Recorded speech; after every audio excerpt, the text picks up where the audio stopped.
सुनने और उसे ग्रहण करने का काम करते हैं।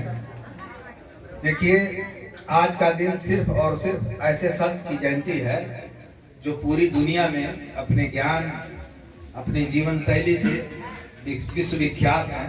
संतों में संत संत शिरोमणि कहलाए संत रविदास जी।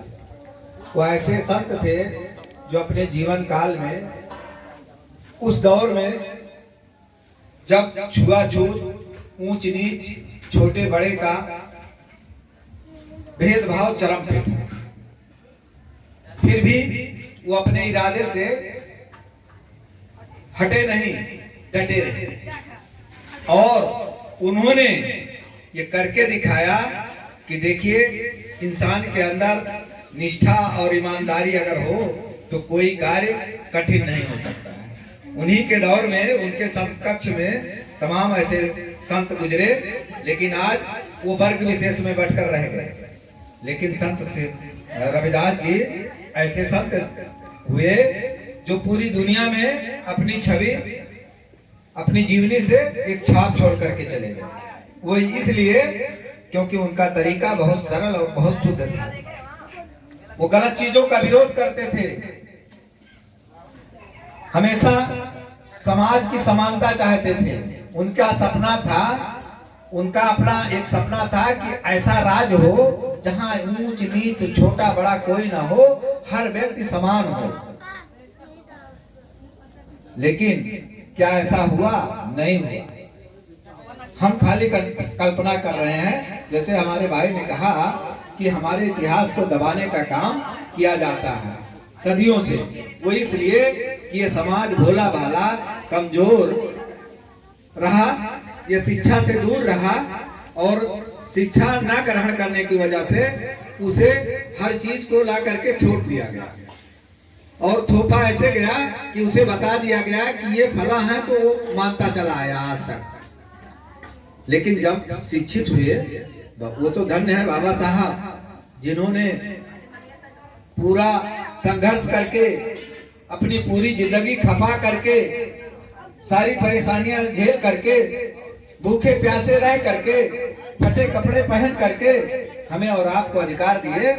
तब जा करके हमारे बच्चे, हमारे नौजवान, हमारी बच्चियां, हमारे समाज की महिलाएं पढ़ने लायक हुई।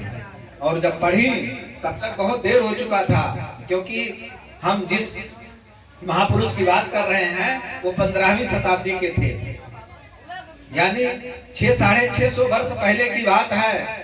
तब आप सोचिए कि क्या स्थिति रही होगी। आवाज सब कुछ है हमारे पास, बाबा साहब का दिया संविधान है, उसमें दिया गया अधिकार है। उसके बावजूद भी आज देख लीजिए सच्चाई क्या है। हमारे नौजवानों को घोड़ी पे चढ़ने पे मार दिया जाता है, हमारे मासूम बच्चे को घड़े में पानी पी लेने से मार दिया जाता है, हमारी बहन बेटियों को शिक्षा से दूर कर दिया जा रहा है, सरेआम उनकी इज्जत आबरू लूट ली जा रही है। सुनने वाला कोई नहीं है। ये सपना नहीं था हमारे संतों का, हमारे महापुरुषों का। लेकिन दुर्भाग्य है, जो कौम सोती है वो कभी शासक नहीं बन पाती है। आज ये कौम सो रही है, ये पूरी तरह से ये कौम सो रही है। उसी का नतीजा है कि हमारे और आपके ऊपर गलत विचारधारा के लोग हुकूमत कर रहे हैं। चंद मुट्ठी भर लोग, जिनकी संख्या चुटकियों में आप गिन सकते हैं उंगलियों पे, वो राज कर रहे हैं। और जिनको हम गिन ही नहीं पा रहे हैं, वो ये बहुजन समाज है, इनके ऊपर वो चंद लोग राज कर रहे हैं। क्यों राज कर रहे हैं? उसका सारा कारण यही है कि ये समाज सो रहा है। अब सो क्यों रहा है? शिक्षा से दूर, जागरूकता से दूर, नशे की हालत में मस्त है, उसे कोई पड़ी ही नहीं है। वो जब नशे की हालत में हो जाता है तो ये भूल जाता है कि सामने वाली बेटी वो हमारे समाज की बेटी है, हमारे समाज की बहन है। लेकिन नहीं, जब नशा घुसा तो सब भूल जाता है और गलत कार्य करता है। पता ये चलता है कि नशे की हालत में सड़कों पे, चौराहों पे विवादों में उलझ कर रह जाता है, और उससे भी ज्यादा आगे बढ़ा तो इतना ज्यादा शराब ड्रिंक कर लेता है कि वो रोड पे कहीं किसी गटर नाड़ी में मरा हुआ पड़ा रहता है। अब सोचिए, उस माँ बाप से पूछिए जो अपने बच्चे को पाल पोस कर उस लायक करते हैं कि हमारा बेटा, हमारा भाई बड़ा होगा, इस परिवार की दयनीय स्थिति सुधरेगी, लेकिन सुधरने की बजाय तो और बिगड़ रही है। इसलिए आज ये हमारी और आपकी दशा है। ये चंद चेहरे जो बच्चियां, माताएं, बहनें हमारे सामने बैठी हैं, महिलाएं बैठी हैं। एक दौर ऐसा था कि आपको कपड़ा पहनने का अधिकार नहीं था, सीना ढकने का अधिकार नहीं था, खुलेआम चलती थी सीना खोल करके। लेकिन नहीं, ऐसी ऐसी वीरांगना नारियां जन्म ली जिन्होंने विरोध किया, और विरोध किया तब जाकर के अधिकार मिला। इतिहास बहुत लंबा है, हमारे महापुरुषों की कमी नहीं है।